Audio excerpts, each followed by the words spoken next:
Hello, everyone. In the last class, we spoke about the highest level of our selfhood, our eternal being self, and its projection, the spirit soul ray. We spoke about the different orders of the eternal archangelic beings and that special group of archangels who accompany us through all our incarnations. In this class, we will follow the journey of the prodigal son, which is the journey of every human being. We will disclose the symbolic meaning of the prodigal son as it relates to those steps we must make in order to raise our consciousness to higher levels, reaching to soul self-awareness, and our return back home from where we started this journey. And we will also speak about the Christian doctrine of reincarnation. In previous lessons, we've been talking about all these important questions. Where are we? Who are we? Now we know something about all that, but now we're going to talk about why we are here and what happens once we get here. The entire series of lessons on spiritual waking that we're doing can be summed up in one short story. All these questions, where are we? Who are we? What are we? Why are we here? Where are we going? Are answered in this story. And the story is, of course, the prodigal son. It's so very important, especially to the researchers of truth. And it goes like this. A certain man had two sons. One day his younger son came to him and said, "Father, give me my inheritance now." So the father divided his property and gave the younger son his share. In a few days, the son went off to live in a faraway country, where he squandered the entire inheritance on riotous living, drinking, gambling. But soon there came a great famine across the land, and the boy began to starve.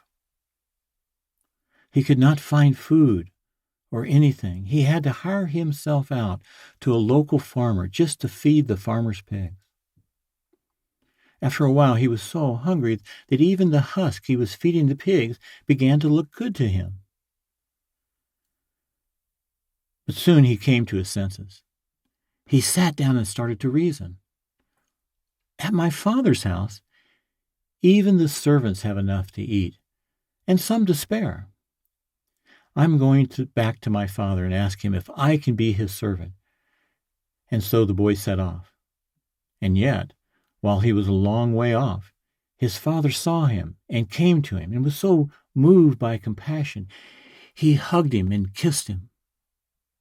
The boy fell to his knees and said, "Father, I am no longer worthy. I've sinned against you in heaven. I am no longer worthy to be called your son." But the father didn't see it like that. He called to his servants and said, "Bring my best robe and put it on him, and shoes on his feet." Then the father put a gold ring on his finger. He ordered the servants to kill a fatted calf and to celebrate. "We are going to celebrate my son's return, because he was lost and now is found."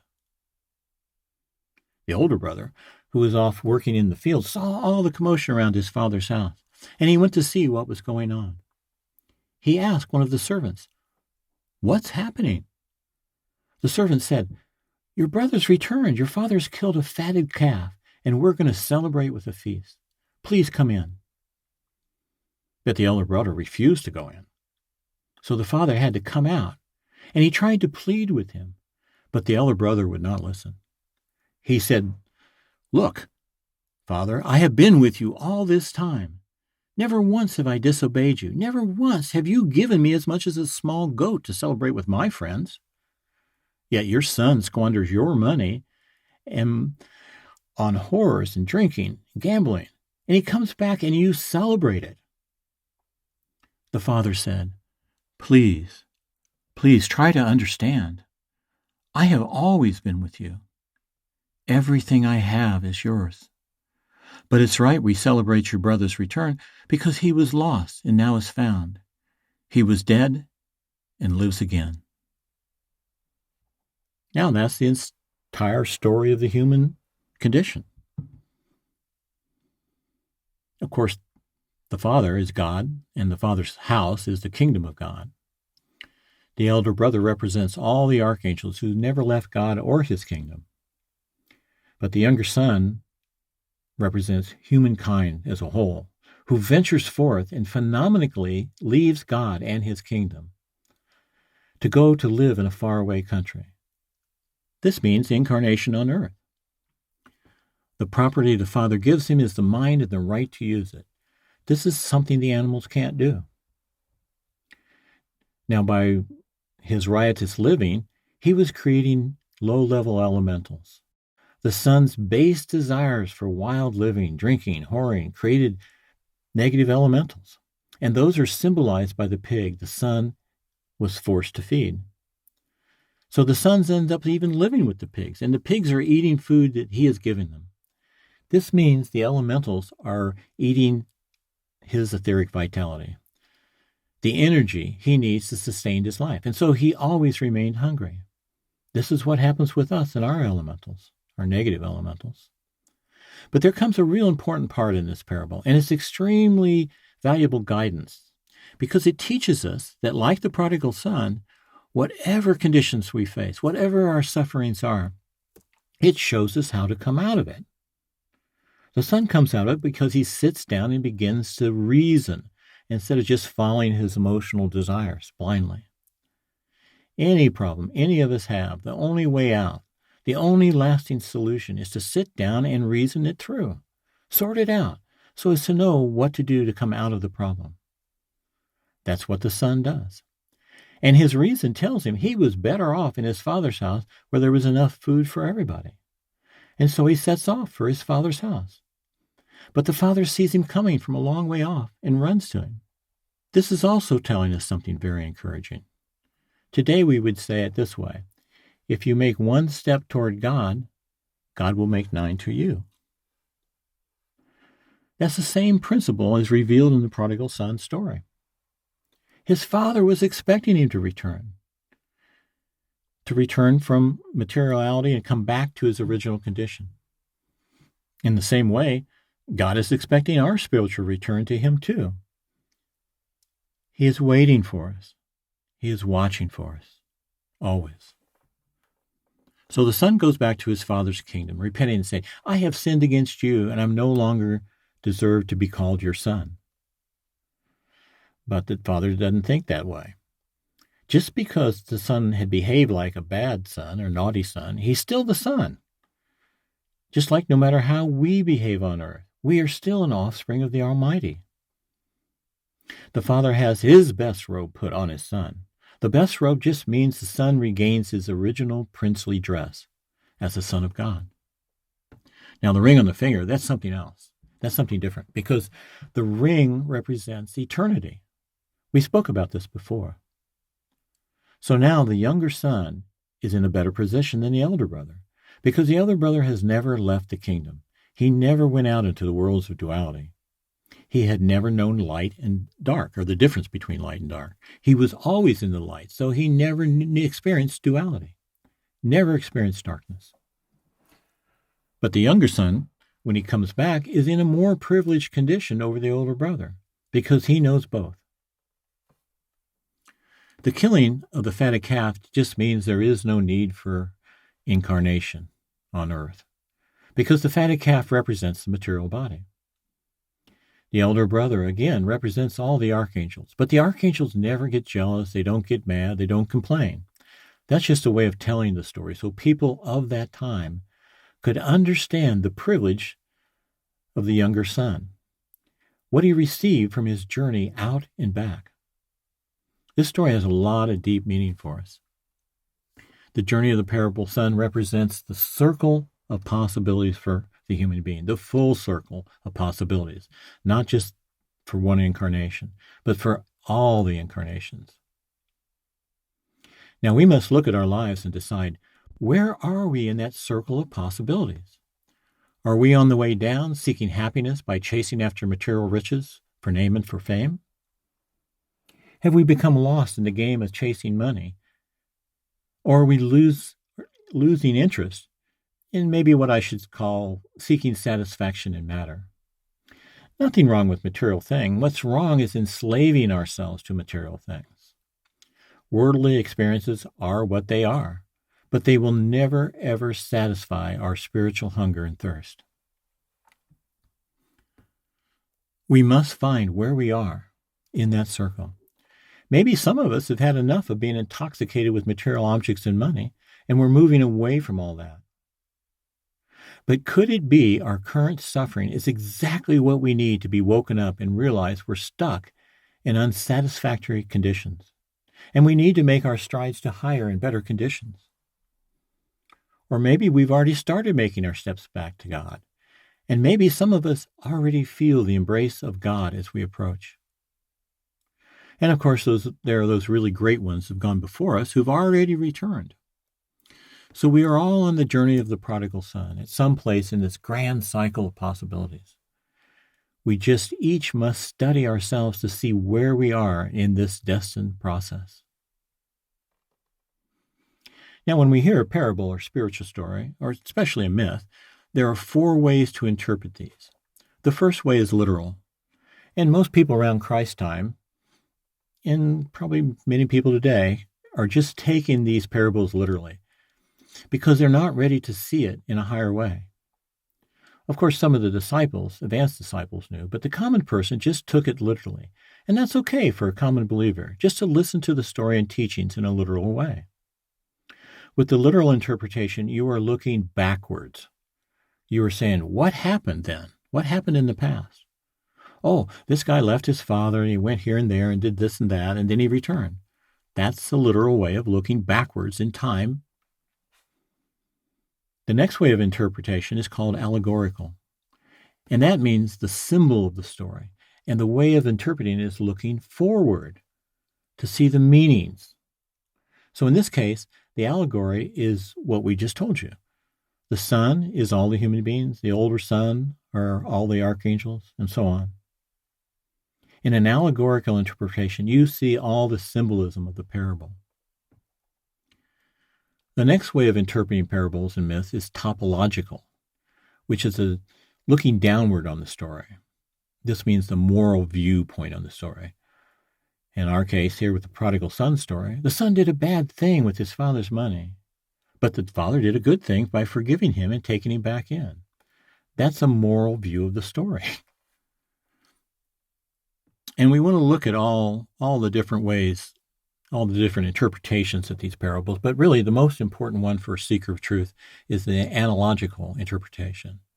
That's the mystical view of it, and that way looks upward. It looks to understand the story as what its goal was, what's the point of the story. In this case, what the goal of the prodigal son was is everyone's goal. The goal is to return back to where we came from. We are to go out into earthly incarnations, get the necessary experiences that help raise our consciousness, uplift our awareness, and return to our source and regain our princely status as the Son of God. So that's the point of the prodigal son story. That's the point of why we reincarnate. Talking about reincarnation, we often get the question, if reincarnation is the truth, then why isn't it in the Bible? Why isn't it taught in Christianity? To understand this, you really must research this at a very deep level. At the time of Christ, in that area, reincarnation was accepted, and you can find proof of it if you're willing to look deep enough. Research the doctrine of reincarnation, and you'll discover that the people of that time and area did believe in reincarnation, and that the doctrine was really taught by the church fathers, the early church fathers. And those guys had real powers. They weren't just dignitaries of dogma like you see now. They had spiritual power. One such fellow was named Spiridon, and he was from Cyprus. He was a bishop around 325 AD. This was the time Christianity was really starting to get organized and officiated by the Roman Emperor Constantine. Constantine formed a council and invited 1,800 Christian bishops from around the world. It was 325 AD, and they held it in Nicaea, which is what is now in Turkey. Only around 300 bishops came to this place to decide what to leave in the Bible and what to take out.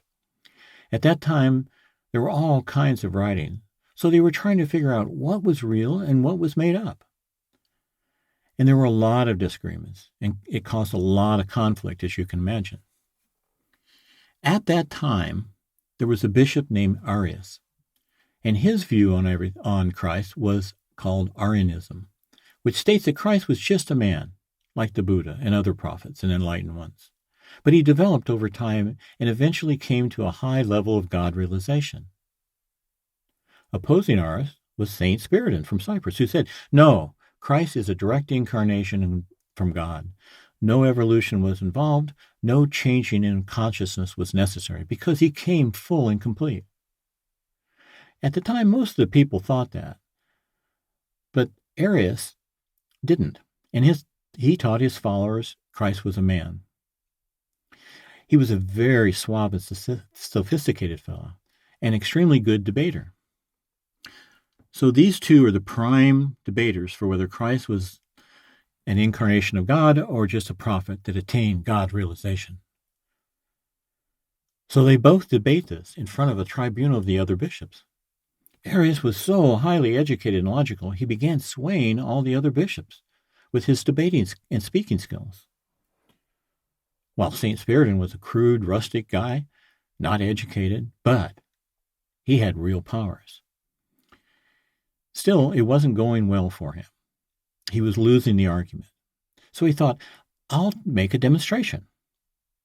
So he takes a brick and he stands up as he's trying to convince people of what he's saying is true. And you should believe me because I understand how this works. He takes the brick and he squeezes it really hard, and water starts to run out. Flame shoots up, leaving clay in his hand. He's showing that matter is made of these elements: earth, fire, water. This and some other miracle, he convinced the other bishops. He convinced them that he really knew, and that also he had real spiritual powers because he demonstrated it. Long story short, Arius was seriously defeated, and his notion that Christ was a highly educated man and not the Son of God was thrown out of the Christian doctrine. I researched this in the old archives of the Catholic Church and found this story in the Chronicles of the Nicene Council. Spiridon also raised a girl from the dead, and they created a hymn about it. Now, Christianity did teach reincarnation in the beginning because one of the greatest early Christian fathers, Origen, the bishop from Alexandria, was a major proponent for the doctrine of reincarnation. He is also a very important figure in the lineage of the researcher of truth. Origen said, "The soul has neither a beginning nor an end. It comes into the world strengthened from its past successes and weakened from its past defects." He also said, "The soul keeps on incarnating, and a person's hell lasts only as long as a person's guilt." Well, that's a big clue for us. That as long as we're feeling guilty, we are in a conditional hell to some degree. To get out, we must clean out the guilt to be able to leave our hell or to receive healing even. And that's why when people came to Christ to be healed, he would say first, "Your faith has healed you," or "Your sins are forgiven." So freeing someone of their guilt is something that allows the relief of their conditional hell and something that offsets whatever guilt they had that caused their illness or accident or psychological affliction. Desclos always declared very strongly, all illnesses and accidents are caused by that person having gone against the divine laws in the past.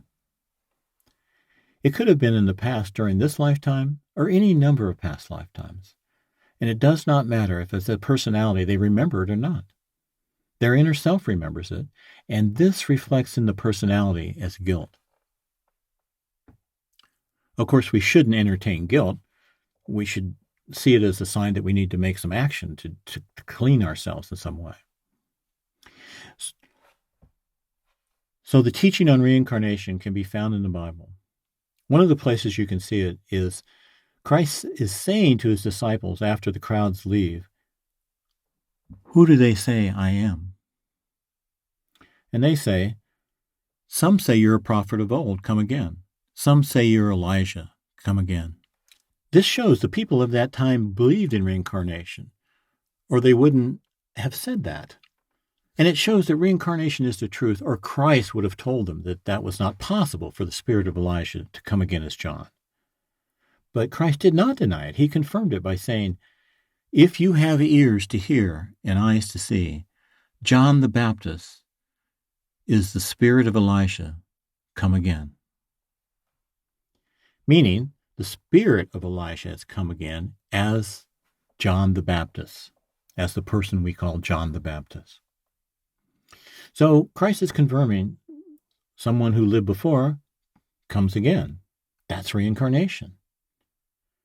They took so much out of the Bible over the last 2,000 years, especially in the passages of Nicodemus where they start talking about being born again. But today, instead of reincarnation, everybody thinks that's a metaphor to recommit to Christianity. They took a lot out of the Bible. He explained much more detail there. But why did they take it out? Well, they were afraid of it. And quite honestly, they're still afraid of it. But on the positive side, I think we could say that in a way they meant well. Certain people meant well. Because they were thinking, if people think we have all these lifetimes to get good, to go to God, they're not going to make much effort in this lifetime. So if we don't tell them about reincarnation, they will think they got to do this now in this lifetime and make more progress. Some priests went along with that thinking. And that's one of the reasons why it was edited out of the Bible. But really, one of the best places they missed was when the disciples are walking along with Christ and they see the man who was born blind from birth. They ask him, "Lord, what caused his blindness? Did he sin or was it his parents' sin?" Well, how could a baby born blind have sinned before? Unless he had lived before. And why would they ever ask him that question if they didn't believe that he'd lived before? If they thought if he could get sin before he was born, he obviously must have lived before.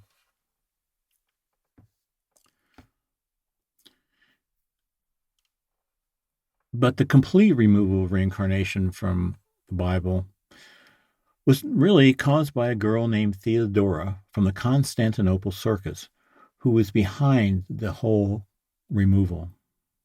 Her father was a bear trainer. She eventually gets reincarnation thrown out of the Bible, and here's her story. She was very poor, but she did not like being poor. She was extremely ambitious, so at the age of 15 or 16, she leaves the circus and starts selling her body.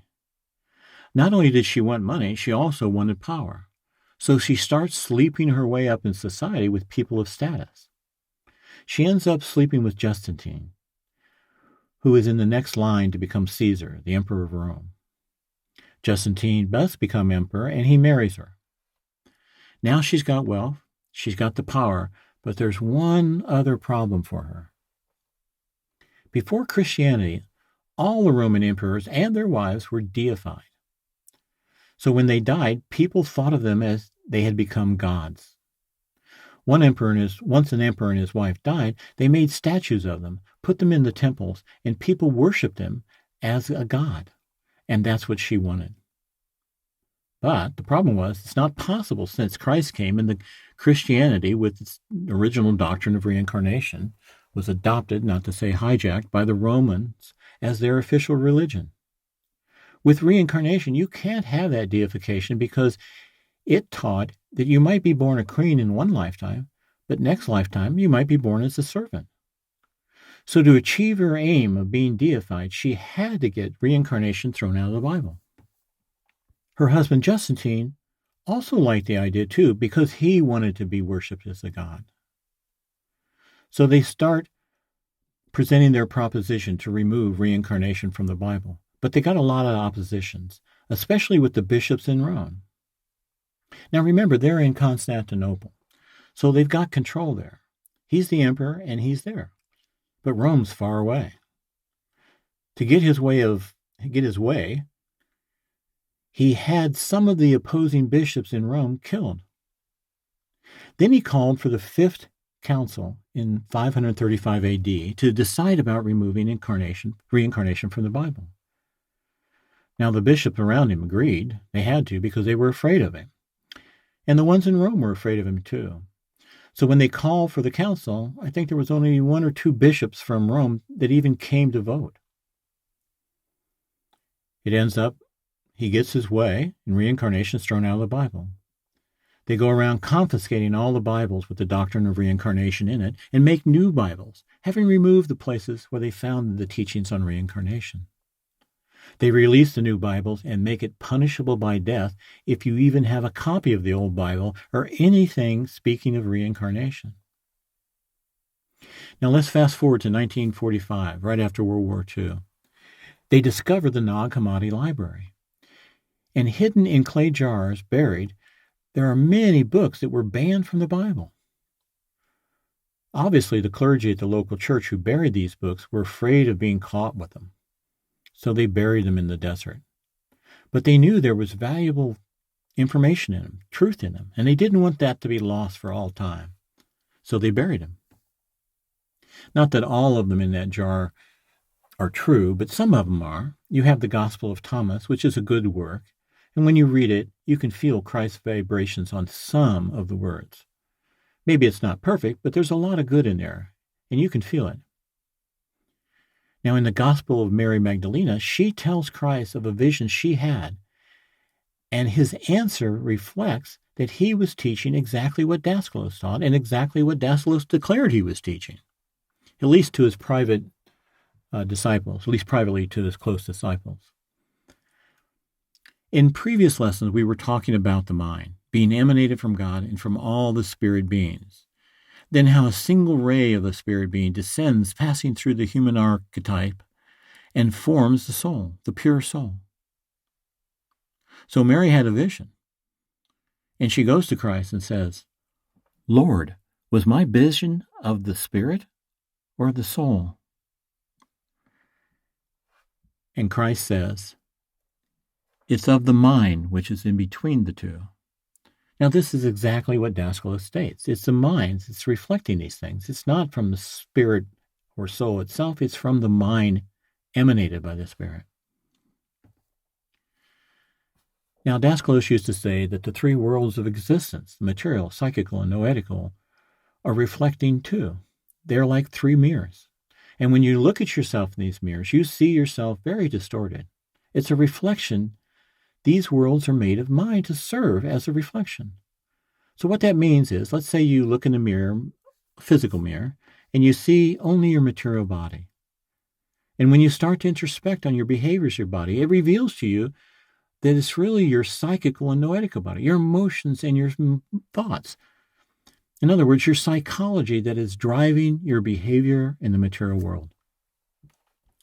This reflects something to you about your own emotional motivations and mental intentions. It tells you what kind of personality you are. You are looking at yourself in the psychical mirror, and you say, "Oh, I have this range of emotions. These are my lowest ones. These are my highest. I really don't go out of this zone. I just live right here." And then the same thing about looking in the noetical mirror of your thoughts. You have a range of thoughts that you live in and around. So that is a mirror that we see ourselves in. It's really 3 mirrors, and these are the worlds of existence that are reflecting back to us. The Bible and all scriptures have suffered at the hands of the priestcraft as they reworked it and handed it down over the millennia.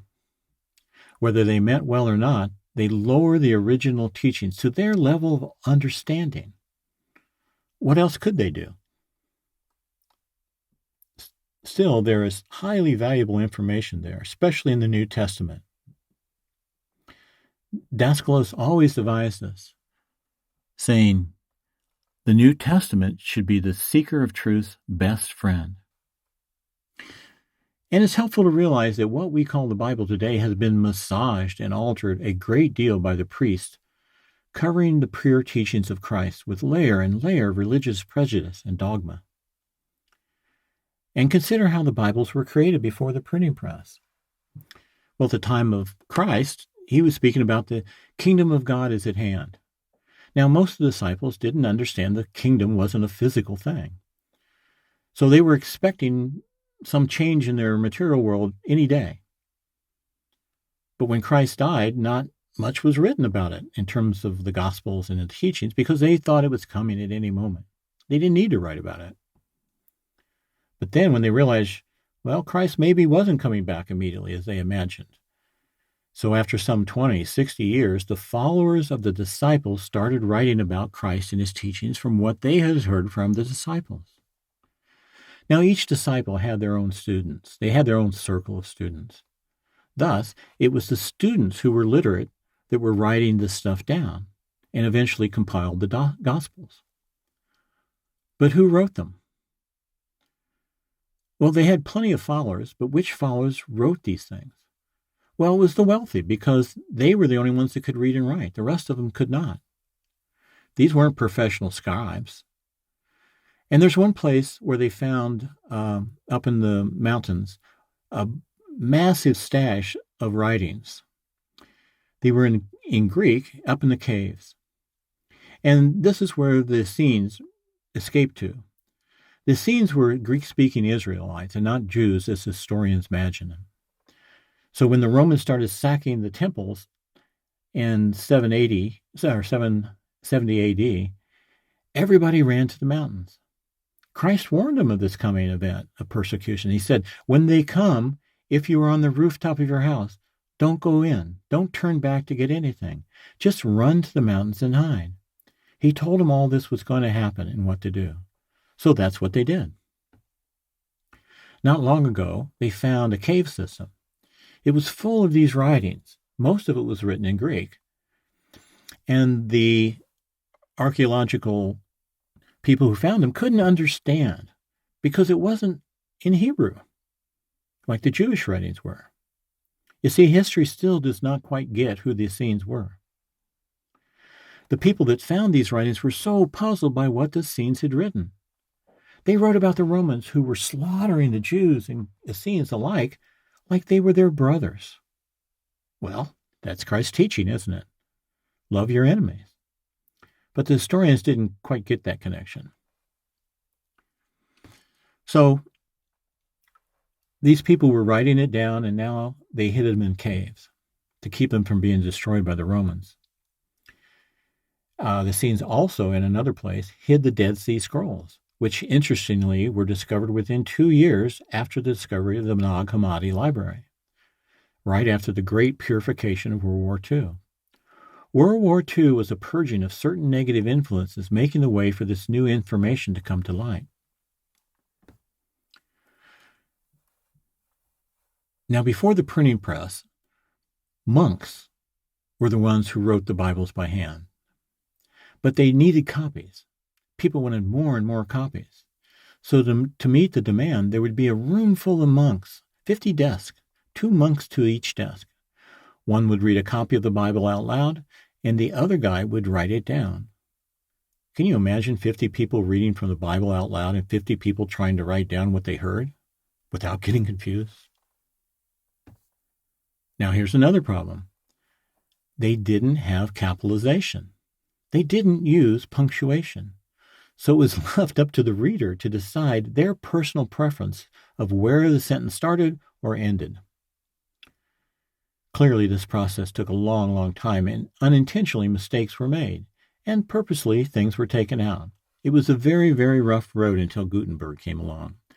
Of course, Gutenberg invented the printing press, and the first thing he did was start making Bibles out of it. The church had him print Bibles. The second thing the church did with the printing press was they started printing indulgences. Now, indulgences were sold by the church for a lot of money to help your departed ones in heaven. But the most highest seller, I guess you could say, was the ones you bought for yourself.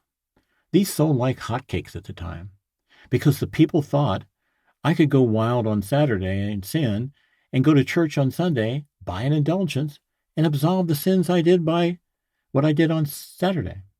They really did think that you could do whatever you wanted. It didn't matter if you had the money to buy the indulgence. And then your sins would magically disappear. It was so popular. The church sold so many that they ran out of paper to print them on. You know what they did to get more paper? They went to the prostitutes and bought their underwear, then processed these undies into paper and kept printing indulgences. Very symbolic, don't you think? Another great story, especially interpreted analogically, is the story of the Holy Grail. It is attributed to Joseph of Arimathea, who gave Christ his own personal tomb after the crucifixion. He gave the tomb so Christ could be buried properly. And the story is that Joseph took some of Christ's blood after the crucifixion and put it in a cup. This is called the Holy Grail, and is reported to have great healing properties from having Christ's blood in it. Now later, this story shows up as part of the Arthurian legend, King Arthur and the Knights of Round Table.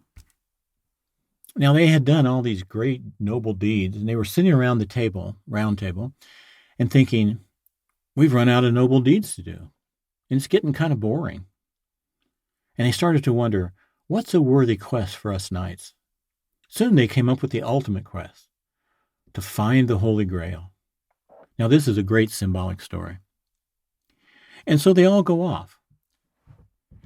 Now in their tradition, a knight would be completely in error to follow another knight's path.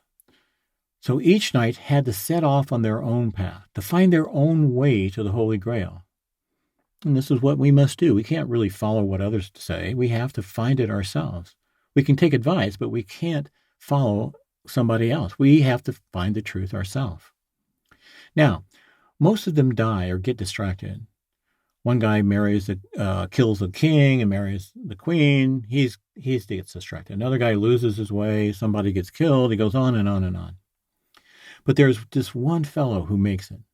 This fellow seemed like the least likely to find the Grail, because he was a young, poor boy. He had always wanted to be a knight. His name was Percival. As a small child, he always envisioned himself to be a knight, just like his father, who had been killed. So when he becomes a young man of 16 or something, he takes his father's sword and armor to set off to become a knight.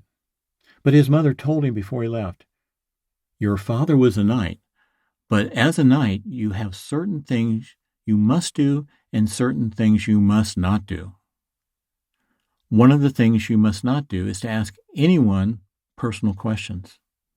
You are to serve the king loyally. You're serving his will, his interest, not your own. Percival says, okay. He goes off, becomes a knight of the Round Table in King Arthur's court. Soon thereafter, all the knights set off on this noble search for the Holy Grail. He and the other knights searched for a long time. Finally, Percival finds the castle of the Grail King, the Fisher King, and he's got the Grail Cup. The king warmly welcomes him and says, come in, come in. Yes, I have the Grail Cup, and I will give it to you. So they all start having a great feast that night to celebrate. But Percival notices the Grail King has been wounded. He's got a bad wound in his groin, created by a lance from a pagan knight. Percival wants to say, what happened? Are you okay? But he remembers his mother saying, a knight does not ask personal questions like that. So he celebrates with him that night, late into the night. And the next morning, Percival wakes up, and the king and everybody in the castle are gone. He is so perplexed. Why did everybody go? What happened? He has nothing to do but to start searching again.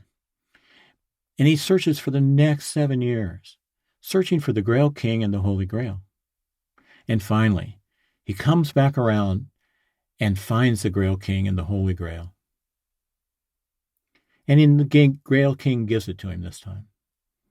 So the symbol here, the symbolic meaning here is that he let his outer duty as a knight, the external order of what a knight should and shouldn't do, interfere with his inner compassion of his heart.